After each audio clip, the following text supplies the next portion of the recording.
تلك القرى نقص عليك من أنبائها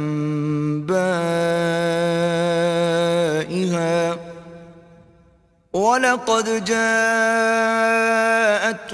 رُسُلُهُم بِالْبَيِّنَاتِ فَمَا كَانُوا لِيُؤْمِنُوا بِمَا كَذَّبُوا مِن قَبْلُ كَذَلِكَ يَطْبَعُ اللَّهُ عَلَى قُلُوبِ الْكَافِرِينَ یہ بستیاں ہیں جن کے کچھ حالات ہم تم کو سناتے ہیں، اور ان کے پاس ان کے پیغمبر نشانیاں لے کر آئے، مگر وہ ایسے نہیں تھے کہ جس چیز کو پہلے جھٹلا چکے ہوں اسے مان لیں۔ اسی طرح اللہ کافروں کی دلوں پر مہر لگا دیتا ہے۔ وَمَا وَجَدْنَا لِأَكْثَرِهِم مِّنْ عَهْدٍ وَإِن وَجَدْنَا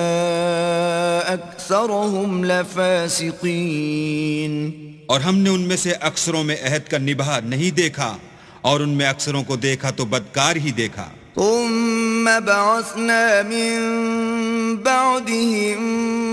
موسى بآياتنا إلى فرعون وملئه فظلموا بها فانظر كيف كان عاقبة المفسدين۔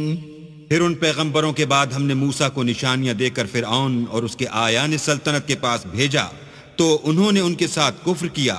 سو دیکھ لو کہ خرابی کرنے والوں کا انجام کیا ہوا۔ وقال موسى يا فرعون إني رسول